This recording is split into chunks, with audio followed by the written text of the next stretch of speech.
안녕하세요. 지성과 영성이 가득한 곳 CBS 아카데미 숲입니다. 오늘은 임정혁 목사님과 함께 누구나 알아야 할 성 이야기 두 번째 시간 함께 해볼 텐데요. 우리에게 성에 대해서 아주 속 시원하게 이야기해 주실 임정혁 목사님 오늘도 모셨습니다. 어서 오세요. 안녕하세요. 네, 반갑습니다. 그리고 오늘 함께 하실 박수진 씨, 차유주 씨, 김진철 씨도 어서 오세요. 안녕하세요. 네, 지난 시간에 우리가 영유아 그리고 초등학생들의 성에 관한 이야기 했는데요. 오늘은 이어서 또 해주신다고요? 네, 이 시간에는 우리 청소년 친구들에 관한 이야기를 나누고자 하는데요. 우리 청소년들 성교육을 할 때는 이성교제, 피임, 음란물은 피할 수 없는 주제예요. 이성교제에 관심도 굉장히 많고 이성교제를 또 많이 하고도 있고요. 많이 또 하고 싶어 하고 그리고 이로 인해서 건강하게 사랑하고 만나고 존중하는 법을 잘 알고 책임 있는 사랑이 뭔가를 잘 배웠더라면 큰 문제 없겠지만 있어도 잘 해결할 수 있겠지만 그러지 못한 후 또는 그러지 못한 결과 10대 우리 청소년들의 성매개 감염, 그러니까 성병 문제, 임신, 출산, 임신 중절, 낙태 등의 문제들이 생각하는 것 이상으로 많이 심각합니다. 예, 그리고 청소년 이성교제 현황을 보니까요, 37.8%에서 46.3%까지 자료가 잡힙니다. 그러니까 지금 중학생이 한 37.8% 정도 되고, 고등학생이 46.3% 정도 된다라고 나오는 건데요. 한 번이라도 이성교제를 해봤거나, 지금 하고 있는 친구들 이야기예요. 네. 뜯어 말릴 필요는 없죠? 이게 뜯어 말리는 문제가요, 우리 때만 해도, 그러니까 제가 학교를 다니던 80년대, 90년대만 해도, 교칙에 이성교제를 하면은 처벌할 수 있는, 퇴학까지 할 수 있는 조항들이 있어요. 진짜요? 옛날엔 그래서 막 말리고 하지 말라고 하고 했어요. 그리고 애들이 그때 당시의 친구들, 저를 비롯한 친구들은 듣는 척은 했어요. 맞아. 안 그러면 선생님한테 미안하기도 하고, 또 안 그러면 맞기도 했고. 근데 요즘은 너무 많이 광범위하게 퍼진 것도 있고요. 또 시대의 흐름이 예전하고 많이 다른 것 같아요. 예, 우리 아나운서님도 학교 다닐 때 벌써 한 4, 5년밖에 안 되셨죠? 잘하셔야 돼요. 예, 약간 무리수였나요? 그건 아니죠? 예. 연애 많이 했잖아요, 학생 때. 뭐라고? 또 그런 비하인드 스토리가, 예. 그러니까 저나 우리 패널 분들이나 우리 여기 방청객으로 오신 분들 같은 경우에는 우리는 선생님들 이야기는 듣긴 했습니다. 안 하기도 했지만, 듣고 안 했지만, 예. 듣고 했으면은 다 같이 똑같은 사람이 되어 있었을 거예요. 말을 듣고 자신의 창의성을 갖고 다르게 표현했기 때문에 우리가 다르게 살아가는 겁니다. 그리고 그렇기 때문에 이 사회가 아름다운 거고 아이들도 저는 그렇다고 생각해요. 이성교제를 하라 말아라 어른들이 정해주기엔 참 어려운 문제예요. 우리가 지난 시간에 학습을 했듯이 하나님께서 서로 여성, 남성, 남성, 여성, 이성이 좋아하고 호감을 갖도록 만들어 주셨어요. 본능적인 끌림이라고 볼 수도 있고 때로는 영적인 끌림도 있어요. 내가 이 사람을 보면 따뜻함을 느끼기도 하고 편안함을 느끼기도 하고 치유가 되는 것도 느끼고 다양한 측면이 있거든요. 이거를 어른이 강제로 말린다고 과연 될 문제인가? 맞아. 보통 이런 분들이 있거든요. 이성교제 잘못 가르치신 분들 중에 하나가 저한테 이래요. 한번 제가 안산에 있는 모 중학교에서 학부모 연수를 하는데 이분이 끝나고 저를 찾아오더니 강사님, 임 교수님 막 이러더니 저한테 저는 꽉 막힌 엄마는 아니라고. 근데 우리 애들이 연애를 해도 지켜야 할 선이 있다고 생각한다고. 그래서 제가 그 말씀을 듣자마자 약간 걱정이 돼가지고 좀 이제 속된 말로 약간 냄새가 나는 거예요. 이게 좀 뭔가 좀 걸려요. 그래서 물어봤어요. 여쭤봤습니다. 어머님이 생각하시는 지켜야 할 선은 어디까지입니까? 라고 물어봤더니 뭐라고 했냐면 중학교까지는 손잡기랑 볼뽀뽀가 가능하대요. 고등학교로 들어가면은 팔짱도 끼고 봉도 하고 키스를 할 수 있다. 이런 얘기를 하면 우리 친구들이 뭐라고 얘기하는지 아세요? 이런 질문을 합니다. 아니 그러면 선생님, 어머니 또는 아버지, 선생님 중학교 3학년인데요. 1월 1일생이에요. 12월 31일생이에요. 고등학교 1학년인데요. 1월 1일생이에요. 둘이 하루밖에 차이 안 나는데 왜 얘는 키스까지 되고 얘는 뽀뽀만 해야 됩니까? 대번에 치고 들어옵니다. 맞아요. 이 역시 제가 실제로 들었던 질문이에요. 재밌다. 애들 재밌어요. 뽀뽀와 키스의 차이가 뭐냐고 물어보면 100이면 100 다 다른 답이 나옵니다. 재밌겠다. 애들이 굉장히 고민을 하고 있죠. 이 말을 듣고 있는 선생님들은 많이 힘들어합니다. 네. 그렇죠. 학교나 교회에서도 교회 학교에서 제가 강연을 하러 가죠. 교사 선생님들 강연할 때도 있고 학부모님 강연 설교할 때도 있고 우리 친구들 설교 및 강연할 때도 있죠. 우리 친구들이랑 얘기하면 잘 통하고 너무 재밌고 잘 마무리되고 은혜 가운데 끝나요. 은혜가 충만합니다. 뒤에 계신 집사님, 장로님들, 권사님들은 모두 고통 속에 이런 얘기를 교회에서 불경하게 이런 분들 많아요. 현실 인식이 전혀 안 되고 있다. 그래. 상당히 아쉽죠. 전 이 친구들 이성교제 억지로 뜯어말리는 거는 비현실적이다라고 생각해요. 맞아요. 네. 뜯어 말린다고 되지 않잖아요. 되지 않죠. 네. 다 경험했잖아요, 우리가. 그렇게 다 마음속에 동경이 있는 거예요. 그래요. 저 막 쪽지 주고 받고 막 그랬어요. 예쁘게. 그렇죠. 그러니까 건강하게 이성교제하고 또 이것이 신앙적으로도 잘 승화될 수 맞아요. 있도록 지도하는 것이 저는 더 중요한 부분이 아닌가라는 생각이 듭니다. 네. 자, 이런 얘기를 계속 할 수밖에 없는 게 지금 여러 가지 현실 때문에 그렇다라고 하는 건데요. 스킨십, 성폭력, 임신, 성매개 감염병 얘기해줘야 됩니다. 국가수준 성교육 표준안에서도 이제 고등학생 같은 경우에는 피임 교육이 들어가 있어요. 근데 저는 이 피임법 같은 거 강의할 때는 참 염려가 많이 되는 게 우리나라 피임 교육이 진행되고 있는 걸 보면은 아쉬운 점이 좀 많이 있어요. 왜 그러냐면 피임 교육이라고 하면 우리가 흔히 뭐가 먼저 떠오릅니까? 콘돔 같은 거, 차단 도구라고 하는데 이런 것들이 떠오르잖아요. 그러니까 이제 이런 생각에 많은 분들이 정체된 것 같아요. 사실 피임 교육이라고 하면은 생명의 존중, 생명 존중 교육도 있고요. 관계성 훈련도 있고요. 의사소통 훈련도 있고요. 다양한 내용이 전제되어야 됩니다. 그리고 나서 마지막에 콘돔을 줘야지. 그리고 이거를 실습시켜야지 효과가 확 올라오는 거예요. 그러네. 거꾸로자, 우리는. 우리는 어떻게 하냐면 앞에 있는 내용을 굉장히 그러네. 우습게 보고 이론적이라고 생각하고 이건 그냥 넘어가야 된다고 그냥 이거 한번 읽어보라고 넘어가요. 유럽은 그렇지 않아요. 유럽은 이 부분이 본질이에요. 그리고 이것은 기술이에요. 그러니까 이 본질이 이 철학이 잘 갖춰진 가치관 정립, 성의식 정립이 건강하게 잘 된 친구들에게 기술을 가르쳐 주니까 효과를 보는 겁니다. 그렇죠. 여러분 우리나라 청소년들이 성접촉, 성행위를 한 연령이 최초 연령이 얼마냐면 자료마다 조금 다릅니다만 어떤 자료는 15.1세라고 보기도 하고요. 중학교 2학년 1학기 정도죠. 더 낮게 잡은 자료는 13.6세 정도로 잡은 자료도 있어요. 어떤 데는 막 12세까지 내려가긴 하는데 저는 그건 조금 심하다라고 보긴 하는데 하여튼 보통 13.6학년 2학기부터 중학교 2학년 사이에 뭔가 지금 일이 생기는 겁니다. 이 친구들이 사전에 이러한 내용들이 충분히 학습되어지고 피임의 실제적인 부분이 들어가야지 교육이 들어가야지 효과가 올라온다. 지금 네덜란드 같은 데는요, 보면은, 최초 성접촉을, 세계에서 가장 성이 자유롭고 개방적이라고 한 나라인데, 17.7세 정도 나와요. 거기서 사회 전반의 분위기와는 아주 대조적이죠? 왜 그럴까요? 아주 어릴 때부터 이 성교육이 체계적으로 전문 성교육 강사에 의해서 진행이 되는 거예요. 독일 같은 나라는 이제 영성을 바탕으로 또 이런 교육을 시행을 합니다.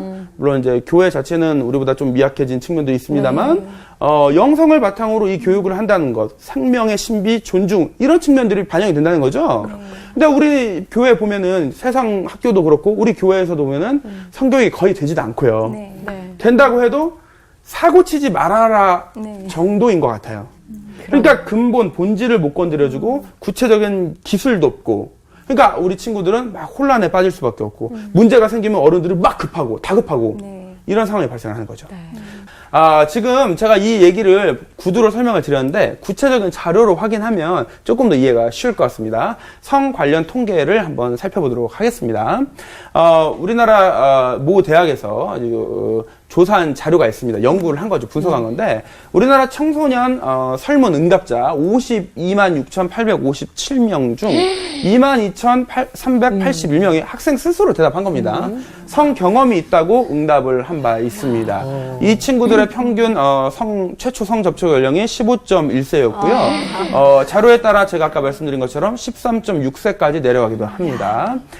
성 경험이 있는 청소년 14명 중 1명은 성매개 감염, 즉 성병에 감염된 바가 있다 합니다. 걱정이 좀 되는 부분들이죠. 네. 이 성병 같은 게 이제 상대방의 몸과 마음에 상처가 생긴 거 아닙니까? 그러니까 이 정도까지 사랑이라는 것이 서로를 살리는 삶. 결혼해서 우리가 살림살이 한다고 하잖아요. 서로를 살리는 삶을 살림살이라고 하는 거예요. 사랑이라는 것은 서로를 살리는 과정이에요. 치유하는 과정이고 내가 성장하는 과정이고 하나님의 은혜를 깨닫는 과정인 겁니다. 근데 서로의 몸에 상처가 생기고 아픔이 생긴다고 한다면 이것은 뭔가 좀 본질로부터 벗어난 것이라고 우리가 생각할 수 있는 것이죠. 네. 그러니까 좀 염려가 된다고 얘기를 하는 거예요. 네. 많이. 건강보험 심사평가원에서 나온 자료를 보면은 청소년 중에 분만 또는 유산을 경험한 친구가 2011년에 13년까지 청소년이 보험 진짜. 처리해서 한 친구들이 2229명이라고 잡힙니다. 훨씬 보험으로. 이것은 보험 처리한 친구들이에요. 그렇지 않으면 몇 배로 올라갈 수 있다는 것이죠. 왜냐하면 이건 보통 은밀하게 현금 결제로 끝내곤 하니까. 걱정이 될 수밖에 없죠. 와, 이거 심각하다. 지금 우리 사회의 성이라는 것이 이 성교육, 특히 신앙을 바탕으로 한 기독교 성교육이 중요한 이유가 이런 데 있습니다. 세상적으로 성교육을 한다고 하는데 아쉬운 부분들이 있다. 만남 본질에 관한 이야기는 잘 언급되지 않는다. 네. 너무 이론으로 형식으로 넘어간다. 그리고 이 친구들이 어떤 자료 보면은 막 이 아이들은 만 13세가 되면요 법적으로 성적 자기결정권이라는 걸 인정해주게 되거든요. 이게 무슨 뜻이냐면 대가성 금품이나 향응 또는 폭력성 등이 없을 때 이 친구들의 성 접촉 또는 성행위가 법적으로 아무런 문제가 안 되는 만 13세. 만 13세 중학교 1학년 생일이 지난 경우에 대가성 금품이나 향응 폭력성이 없을 경우. 그러니까 저는 그래서 아쉬운 거예요. 우리가 사랑의 본질을 온전히 깨닫는다면 사랑이 얼마나 귀하고 또 소중한 것인가. 또 내가 이 사랑을 한다는 것이 하나님과 나와의 관계에서 우리와의 관계에서 얼마나 중요한 것인가를 잘 인지할 수 있다면 이런 극단적인 상황까지 가지 않을 수도 있지 않을까. 그런 기대를 하고 그런 바람을 갖고 그런 기도를 하는 것이죠. 네. 자, 그러면 우리 친구들이, 청소년들이 이성교제를 할 때 어떻게 지도를 하면 좋을까 고민이 될 수 있죠? 네. 제가 예전에는 스킨십 같은 거 할 때 우리 친구들한테 원리를 알려줬어요. 어떤 원리로 스킨십을 하고 어느 정도로 정리하고 이렇게 알려줬는데 우리 친구들이 이걸 현실에 실질적으로 적용하는데 어려움을 많이 겪더라고요. 그래서 제가 작년에 아주 그 재밌는 워크숍을 좀 했습니다. 이거를 이 친구들한테 토론을 시키니까 애들이 이런 게 있었구나. 여학생이 남학생이 이런 걸 싫어하는 걸 몰랐다고 얘기를 하는 거예요. 그래 이런 정도는 좀 서로 인지를 하도록 가르치면은 조금 더 안전하고 건강한 이성교제를 하는데 도움이 될 겁니다. 자, 보여드려 볼게요. 네. 자, 위에서부터 4, 3, 2, 1입니다. 네. 처음에 제가 남여로 쓰는 거는 이제 아야, 어여 순으로 이렇게 쓴 건데요. 남학생이 싫어하는 스킨십 4위! 빠밤. 빠밤. 여자친구가 웃을 때마다 때리기였어요. 웃을 때마다 남자친구를 막 이렇게 폭행하듯이. 요거죠, 요거. 저는 이게 되게 좋던데요. 자, 좋으신 분은 상관이 없어요. 근데 토론을 시켜보니까 의외로 불편하다는 남자친구들이 너무 많았던 거예요. 근데 그게 여자의 외모에 따라서 좋기도 하고 좀 덩치가 큰 분이 막 하면 또 아프기도 하고. 지금 우리 김진철 집사님이 제가 보니까 아직 그 청소년기 순수함이 살아있으신 것 같아요. 맞아요. 왜냐면 그 친구들이 한 얘기랑 똑같아요. 그렇죠. 진짜? 예쁜 여자가 때리면 좋고 좋아요. 못생긴 여자가 때리면 짜증난다는 거예요. 대박. 근데 저는 여기에도 약간 생각할 여지가 있다고 봐요. 왜 그러냐면 사랑하는데 때리는 것은 건강한 표현 방법은 아닌 것 같아요. 이게 나중에 논리가 비약이 되면 어떻게 되냐면 자녀를 아동학대를 하고 내 여자친구, 남자친구, 배우자를 폭행하고도 사랑해서 그랬다고 그래요. 때리지 않으면 사랑할 수 없는 건가요? 이건 아닌 것 같아요. 그죠? 때리지 않고도 사랑할 수 있는 방법이 있죠? 굳이 좋은 서로 에너지를 시너지 효과를 낼 수 있는 좋은 방식이 많은데 굳이 때리는 방식이 된다. 그러네. 그죠? 되게 아무렇지 않겠는데 이게 또 확대되면 나중에 뭐 이렇게 극단적인 폭력이 될 논리로 갈 수도 수 있는 거예요. 있으니까. 그래서 제가 서로 왜 컨티nuum 털 수 있는데 때리냐. 네. 서로 더 소중하게 예뻐해 줄 수 있는데 귀하게 여길 수 있는데 때리냐. 이런 고민을 이 친구들에게 기도의 제목을 던져주었던 기억이 납니다. 여자친구들이 싫어하는 스킨십 4위. 빠밤. 완전 정답. 최고. 화장했는데 볼살 꺼짓기. 자, 물론 많은 여학생들이 화장을 하지 않죠. 화장을 한다고요, 애들이? 아니. 그러니까 많은 여학생들이 화장을 안 하는데 네. 이렇게 생각하시면 쉬워요. 선크림 같은 거. 선크림, 뭐 비비크림. 여자들이 비비크림 같은 거. CC크림 네. 막 이렇게 발랐는데 왜냐면 여학생들 중에는 선크림 정도는 많이 바르잖아요. 남자도 바르고 하니까요. 네. 뭐 남자 여자 가릴 거 없이. 네. 자외선이 요즘 너무 강해서 바르는 게 좋죠. 이거를 발랐는데 남자친구가 갑자기 와가지고 볼을 막 꼬집으면서 아우 귀여워 이랬다는 거예요. 진짜 그러니까 여기가 요렇게 파였대 요렇게. 그러니까 집에서 세안을 하는데 여기만 새까매졌더래요. 반달곰처럼. 참 많이 불편해한다. 이 얘기하면 여학생들이 맞아 그러더라고요. 남자들은 모르는구나. 그래서 제가 말씀드렸잖아요. 이거 보고 아 그러냐고 이렇게 대답한 친구들이 많았다니까요. 재밌다. 남학생이 싫어하는 스킨십 3위. 빠밤. 엉덩이를 꼬집는 행위. 여자친구들 중에 남자친구의 엉덩이를 이렇게 툭 치고 살살 꼬집고 맞아. 통통통통 요거 많이 하더라고요. 아으 이러면서 여기에도 없으면 좋겠습니다만 분명히 한두 분 계십니다. 없을 리가 없어요. 남자분들 중에서도 아우 좋아요 할 수도 있겠으나 좋아할 것 같아요. 엉덩이를 칠 때 막 불쾌감을 느끼는 거예요. 예쁜 막 여자가 맞은데. 하면 괜찮은가? 아니, 여기 다, 난 다 좋은데. 저 당해봤으면 좋겠어요. 이런 그래. 기분이 어떤지. 네. 자, 그 다음에 여자친구들이 싫어하는 스킨십 3위. 빠밤. 빠밤. 뱃살 덜렁살 꼬집기. 진짜 말도 안 돼. 저런 아, 뭐야. 제가 어느 교회에 갔더니 너무 재밌다. 아니, 여학생의 아니, 옆구리 싫어하는 살을 이렇게 딱 꼬집더니 뭐냐? 너 인간 큐브 아니야? 뭐야 이게? 5,000명이 먹고도 12강지루가 남을 기적의 삼겹살이 여기 있는데? 이런 소리 하는 친구들을 제가 봤어요. 맞아. 자, 굉장히 불쾌함을 느낄 수 있겠죠? 네, 그 멘트가 정말 싫어요. 뭐냐? 그래서 은근히 뭐야? 보기하고 다른데? 여자끼리 이런 거. 하겠죠. 이게 이성이 이렇게 한다고요? 이성 믿기지 그 않겠지만 친구들끼리는 할 수 있을 거예요. 믿기지 사귀는 않겠지만 아니, 사귀지 않아도. 사귀지 교사가 않고 학생에게 하는 거는 교사가요? 성희롱 아니에요? 이분은 징계 받으셨죠. 아동 성학대로. 받아야지.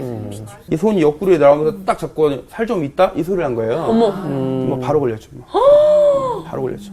이런 사례들이 은근히 많습니다. 믿기지 않겠지만. 자, 그 다음에 남학생이 싫어하는 스킨십 2위. 화가 난다. 빠밤. 볼꼬집기 플러스 애기 취급이었어요.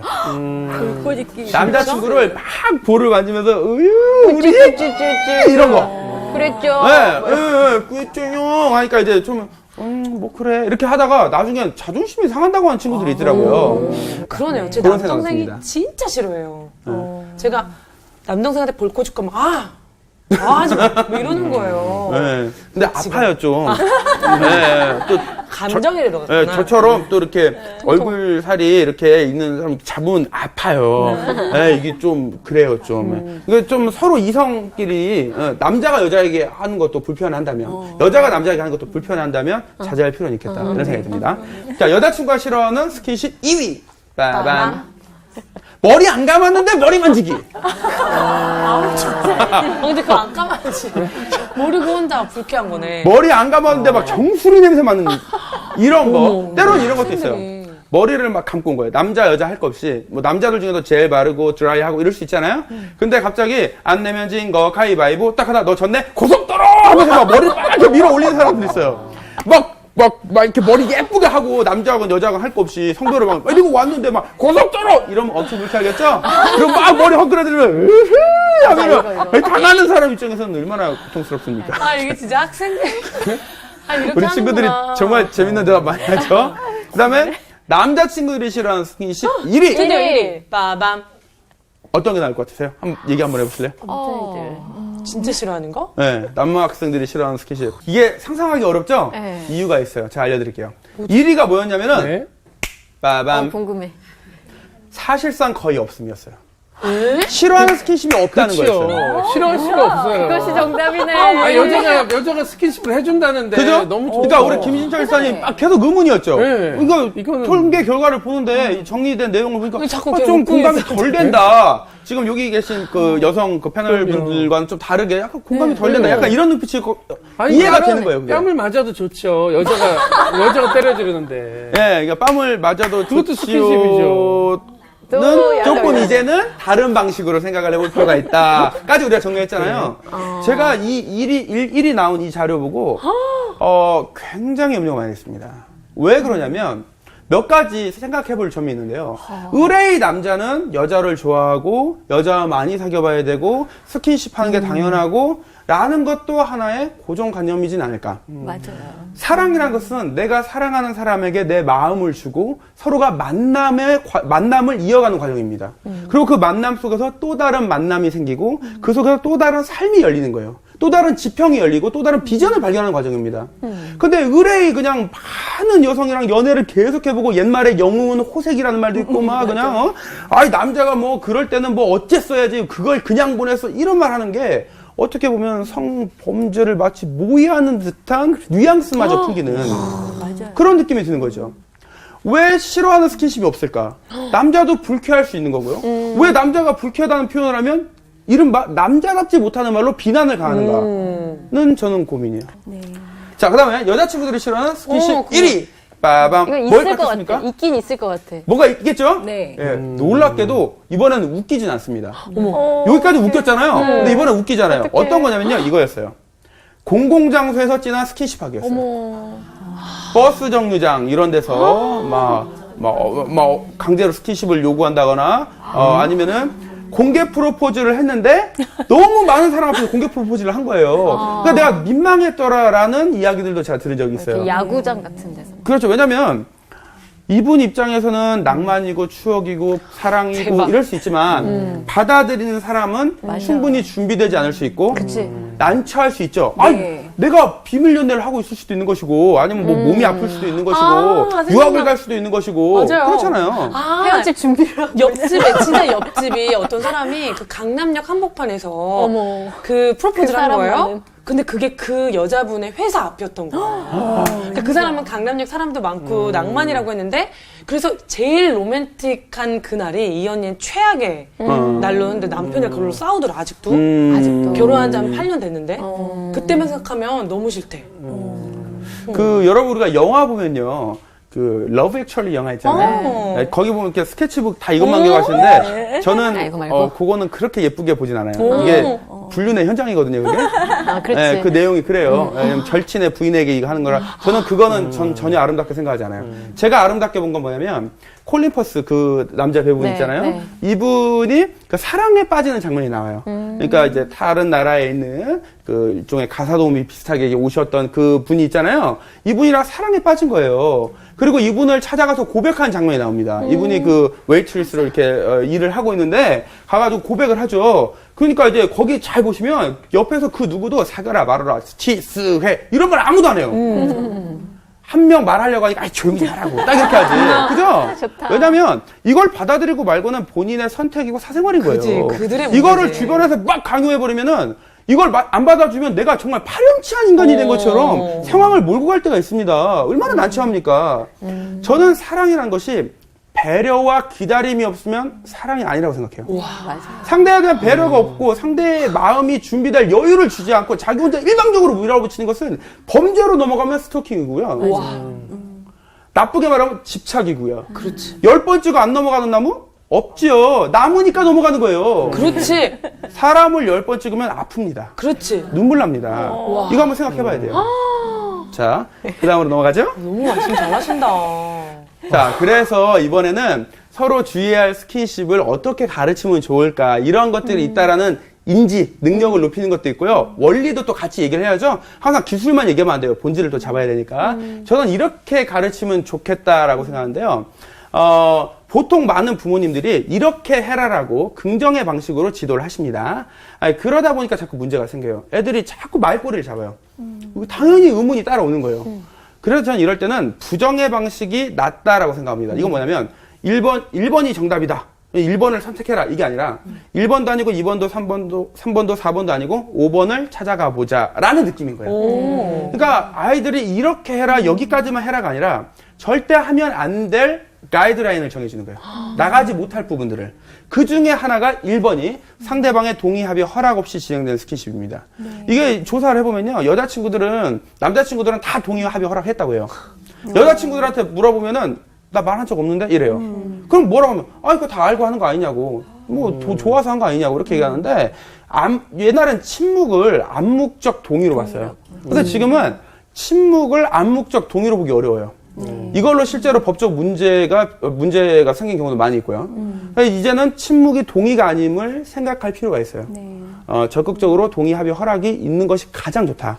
근데 막 스킨십 할 때마다 어떻게 동의하고 첫 키스하는데 어떻게 허락받고 계약서 쓸 수도 없잖아요. 이럴 수 있죠.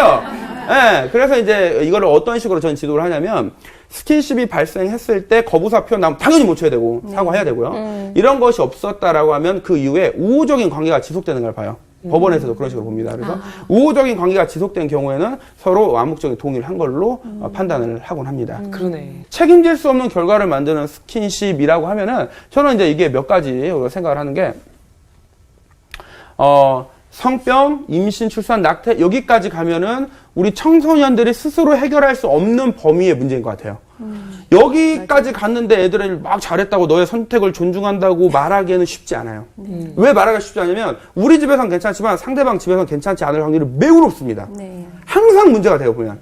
그러니까 저는 이런 결과를 만드는 거는 좀 조심해야겠다. 그래서 제가 우리 청소년들, 특히 고3, 고등학생들은 뭐라고 지도하냐면 또 상대방의 동의, 합의, 허락을 명시적으로 확인했냐. 그럼 서로 좋아서 했으면 오케이, 좋다. 스킨십 뭐 이런 거 다 이해하는데 너 성관계를 요구했다고 하는데 너 피임 교육 받아본 적 있냐? 피임 교육 받아본 친구들이 많지 않습니다. 교과서에 나오긴 하는데 이론적으로 나오죠.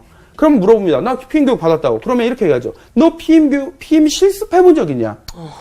동의를 구하지 않고 피임 교육 받아보지 않고 피임을 실습해보지 않았다면 성인이 되기 전까지는 이거는 올바른 선택은 아니다. 멈춰야 된다라고 저는 이야기합니다. 만약에 이것을 요구하는 여친 또는 남친이 있다라고 한다면 중단할 것을 요구해야 되고 그것을 요구했을 때 이 말을 경시하거나 이 말을 흘려버리는 사람이 있다면 헤어지는 것이 더 나을 수 있다. 이렇게 이야기합니다. 의학적으로 그래요. 여성의 자궁이 완전히 자리를 잡고 안정되기 전에 과도한 성 접촉을 하거나 자궁이 자극을 받을 경우에는 나중에 뭐 자궁암 발병 비율이 높아진다느니 뭐 유사한 확률이 높아진다 이런 부정적인 자료가 너무 많습니다. 저는 그래서 적어도 만 19세까지는 그 이후에는 다시 청년부 이야기를 다시 해야 됩니다. 성인 이야기를 다시 해야 되는데 적어도 만 19세까지는 성행위를 하지 않는 것이 저는 건강하다. 그것이 우리가 충분히 납득할 수 있는 수준의 이야기다라고 저는 생각합니다. 자, 이제 마무리로 가야 되는데 이제 음란물 얘기해야죠. 이번 순서에는 음란물에 관한 이야기를 좀 하려고 하는데요. 지금 이런 폭력적인 스킨십을 정당하고 미화하는 가장 중요한 통로가 음란물입니다. 음란물을 우리는 예술이라 하지 않아요. 이걸로 외설이라고 하죠. 예술과 외설의 차이가 뭔가 많이 고민할 수 있죠. 저는 이렇게 생각합니다. 벌써 결론부터 나가는 건데요. 예술이라 하면 무엇인가를 가리키고 우리 시사하는 바가 있고 우리가 고민할 거리를 던져준 것이라고 생각합니다. 무엇인가 인간의 내면을 표현하고 우리가 이것에서 뭔가 고민할 수, 이야기할 수 있는, 기도할 수 있는 게 생긴 거예요. 외설이라 하면 이 손가락 자체만을 보는 겁니다. 사람의 만남을 통해서 이 사람의 사랑과 사회를 보고 이런 게 아니라 이 성행위 자체만 보고 있어. 이러면 외설이에요. 예컨대 영화 도가니를 보고 야하다라고 생각한 사람은 아무도 없어요. 뭔가 시사점이 있죠. 그래서 우리가 이것을 예술작품이라고 하고 영화라고 하는 것이죠. 근데 일명 야동이라고 하는 야한 동영상, 음란물이라는 것은 성행위에만 매몰되어 있어요. 그러니까 우리는 이것을 예술이라 하기 어려운 겁니다. 성경에서는 지금 이런 상황, 성중독, 음란물 중독에 빠지는 상황은 우리의 중심에 음욕이 자리한 것이라고 표현하게 됩니다. 음란, 음욕, 욕청 이런 말을 표현하는데요. 이거를 우리가 구분하고 이해하고 좀 설명할 수 있는 좋은 어떤 쉬운 어떤 기준점이 있다면 저는 영어 단어 see와 watch를 통해서 우리는 구분할 수 있다고 생각합니다. 그러면 좀 이해하기가 쉬워요. 영어 단어 see, watch 모두 보다라는 의미가 맞아요. 있잖아요. 네. 그 뉘앙스는 좀 다른 것 같아요. 영어 단어 see는 뭔가 우연히 그 페이지가 열린 거예요. 그냥 지나가듯이 뭔가 일부러 막 의지를 갖고 본 건 아니에요. 근데 이제 watch라고 하면은 내가 이거를 의지를 갖고 보고 이해하려고 노력하고 이런 거죠. 음란물도 우리 친구들이 우연히 보고 또는 봤더라도 그냥 별 영향 안 끼치고 지나친 애들이 있습니다. 대부분은 그런 친구들이죠. 근데 여기에서 이 호기심을 넘어 이게 막 진화를 막 하는 거예요. 이른바 진화라고 제가 말씀드린 게 유타 대학의 빅터 클라인 박사가 이 음란물 중독의 4단계 이론을 얘기를 합니다. 1단계가 호기심이고 2단계 상승 이렇게 올라가는데 그러한 의미에서 진화를 이야기하는 건데요. 이 친구들은 보면 이 왓치의 맥락에 있는 친구들이에요. 의도적으로 의지를 갖고 막 찾고 거기에 막 얽매여 있는 이제 이런 지경에 이르는 거죠. 이 정도의 중독에 이르게 되면은 우리 마음속에 음란이라는 것, 욕정 또 이런 것들이 자리하고 있는 것으로 뭐 이해해도 뭐 썩 틀리진 않는 상당히 그렇게 볼 여지가 아주 많은 그런 상황이라고 이해를 할 수가 있는 것이죠.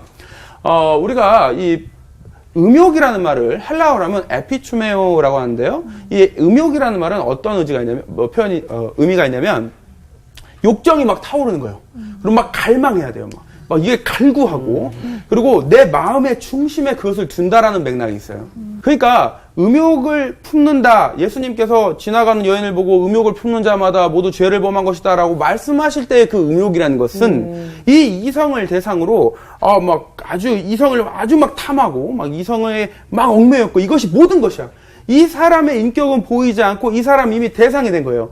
이것이 조금 더 구체적으로 들어간 이 에피추메오의 설명의 뜻이 뭐냐면 이상을 범하려 생각하고 이것을 막 계획하고 모의하고 머리로 막 시뮬레이션을 해본 거예요.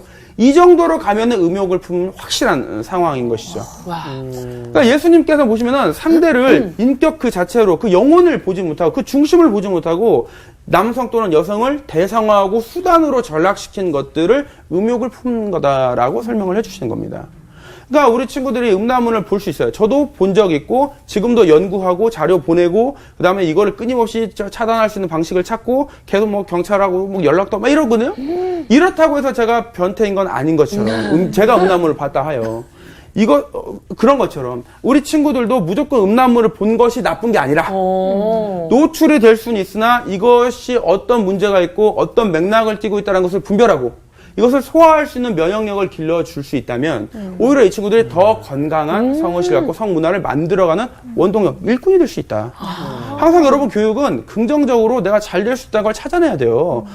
여러분 이건 제가 아주 존경하는 제 선배 목사님한테 들은 이야기인데 저한테 이 목사 교육이 뭐냐 딱 이렇게 질문을 하세요. 그 목사님이 저한테 하신 말씀이 교육이란 것은 상대방의 아름다움, 강점을 찾아내고 포착해주는 거다라고 얘기하더라고요. 사진을 찍을 때 그렇잖아요. 이렇게 찍어서 아름다운 걸, 이 지점을 찾는 거예요, 이렇게. 네. 찾고 딱 찍잖아요. 그리고 더 멋지게 만들어주고. 교육은 그런 것이다. 라고 저한테 설명을 해주시더라고요. 전 제 그 선배 목사님의 말씀이 아주 가슴 깊이 다가왔습니다. 성교육도 그런 거거든요. 우리 친구들이 지금 많은 우리가 여러 가지 어려운 상황을 이야기했습니다만 나쁜 것만 보고 애들이 막 문란하다 이렇게 비난하기 시작하면은 만날 수도 없고 해결할 수도 없어요. 우리가 신앙을 하고 믿음을 간다는 건 무엇입니까? 하나님이 계시기에 하나님이 사랑하는 인간이 있기에 하나님이 활용하시는 이 주의 자녀들이 아름다운 열매를 맺기에 아름답고 희망이 있고 뭔가 세상이 변할 수가 있는 거거든요. 여러분 이런 것들을 같이 생각을 해주시면 좋겠어요. 기도해 주시면. 자, 계속해서 가보죠. 성경은 몸을 관음하는 것이 아니라 응시하는 관점을 갖고 있어요. 여러분 아가서 같은 거 읽어보시면은 거기에 있는 우리 이 두 주인공이 아주 그냥 서로를 표현하는데 야 이게 성경이 맞아? 할 정도로 적나라한 표현들이 나옵니다. 뭐 너의 몸은 어떻고 너의 몸은 어떻고 막 이 별소리가 다 나와요. 그래서 실제로 처음에 아가서가 이 정경에 편입될 때 막 논쟁도 있고 했었어요. 네. 근데 우리는 이 아가서를 보면서 지금 우리가 이 성경을 읽으면서 더러워 웬 이거 웬 그 포르노그래피 같은 게 있어 이런 얘기 한 사람 없죠? 맞아요. 아름답다. 이런 게 사랑이지. 그런 순수함마저 느껴집니다. 네. 그리고 남녀 간, 이성 간의 사랑을 빗대어서 하나님과 인간의 사랑을 또 깨닫게 해주거든요. 그러니까 이거는 저는 관음이 아닌 상대를 응시. 있는 그대로를 보고 존중할 줄 아는 것이다. 근데 이것만 또 멈추면 안 돼. 이건 세상에서는 또 여기까지 얘기하는 분들도 있어요. 많진 않지만. 성경에서 말하는 건 또 하나가 더 있어요. 그게 뭐냐? 그 사람의 마음을 중심을 보는 헬라어로 호라우라고 하는 거예요. 호라우. 그 사람의 마음. 그 사람의 어떤 영적인 어떤 상태, 이런 깊은 만남, 중심을 보는 거예요. 이 호라우를 갖고 있는 사람들은 상대방을 대상화하지 않습니다. 하나님이 주신 그 은혜의 눈, 하나님 아버지의 그 마음을 갖고 있는 사람이 보는 그 시선은 이 상대를 수단화하고 이용하려고 하지 않아요. 레위기에서 말한 것처럼 하나님이 나 스스로 거룩한 자이니 너희도 거룩하게 구별하라 했던 이 말도 이해가 되고, 예수님이 뭐라고 말씀하셨냐면 누구나 호라우 하지 않으면, 호라우의 눈이 없으면 하나님 나라를 볼 수 없다. 마음이 청결하지 않은 자는 하나님 나라 호라우 할 수 없다고 했어요. 마음이 청결하여 하나님 나라를 보는 이 맥락, 이 시선이 우리에게 궁극적으로 필요한 것이 아닌가. 우리 자녀를 볼 때도, 세상을 볼 때도, 우리 친구들 성 문제를 볼 때도, 어떤 이슈들을 바라볼 때도 이 호라우의 관점이 필요한 게 아닌가. 저는 그렇게 생각을 합니다. 하나님께 받았던 이 몸, 하나님께 받은 이 몸, 하나님의 영광을 위하여 선용할 수 있는 우리가 되어야 되지 않을까. 우리 친구들을 그렇게 가르쳐야 되지 않을까. 레위기 11장 44절 이렇게 말씀하시죠. 내가 거룩하니 카도시하니 너희 몸을 구별할 거룩하게 스스로 다음에 하지 말아라. 더럽히지 말아라. 그리고 아가서야 이런 표현들이야. 제가 대표적인 사례 하나 가져왔는데 내 사랑 너는 어여쁘다 노을 속에 있는 내 눈이 비둘기 같고 내 머리털은 길르앗 산기슭에 눈 염소떼 같구나 하면서 뭐 배가 어쩌고 가슴이 어쩌고 뭐 별소리가 다 나요. 이게 관음하지 않아요. 응시하고 하나님 아버지의 눈 호라우 할 수 있는 요 관점이 우리에게 필요한 것이다. 사랑의 구성 요소 우리 첫 시간에 배웠던 거예요. 사랑에는 신체적인 요소도 있고 정서적인 것도 있고 생명적인 것도 있고 사회적인 것도 있고 신앙적인 것도 있고 이것이 골고루 균형을 잡고 있을 때 주님 안에서 건강하게 아름답게 사랑하는 것입니다. 네. 근데 음란물은 어때요? 이런 건 하나도 없고 쾌락만 있어요. 그렇죠. 다른 건 없고 쾌락만 있기 때문에 우리가 신앙적으로 이걸 받아들이기 어렵다라고 이야기를 하는 것이죠. 자, 그리고 마지막으로 아름다운 사랑, 교제, 결혼을 두고 기도하게 안내하면 좋겠어요. 저도 고등학교 1학년부터 기도했습니다.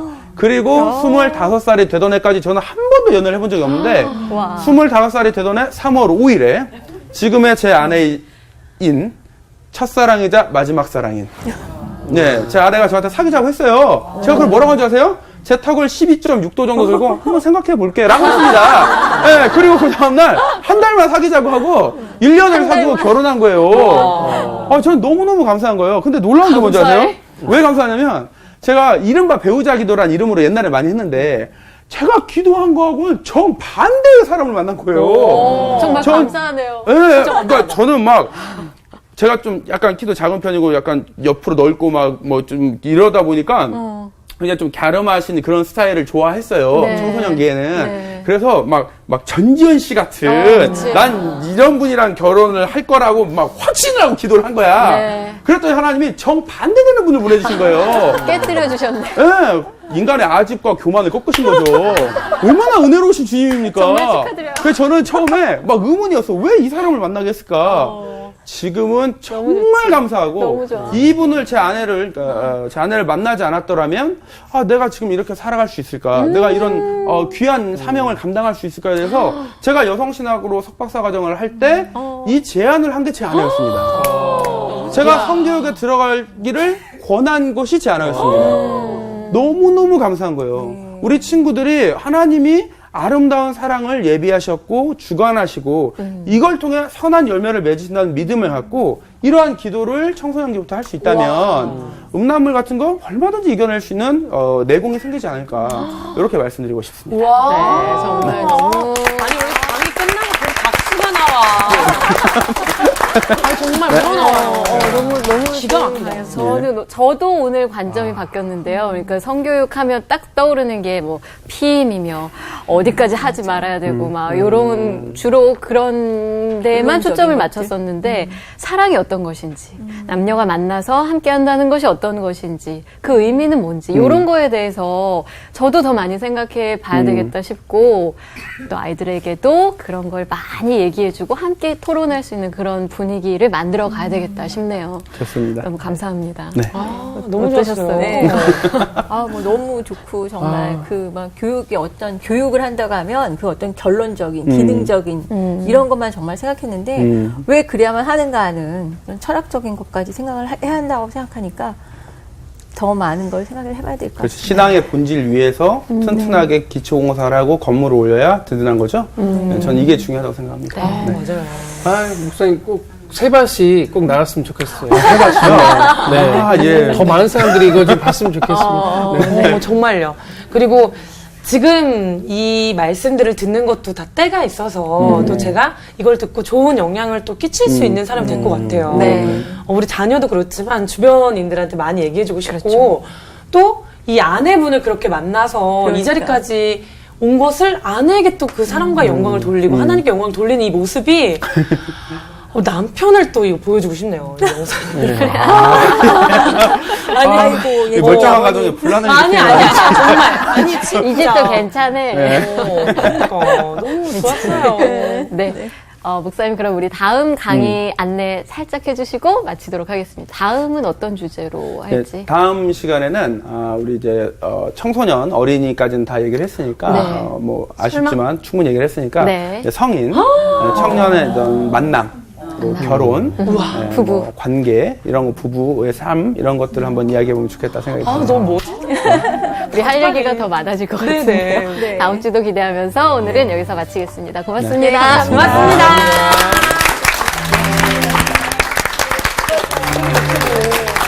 아, 열정강이 감사해요. 고생 많으셨습니다. 네.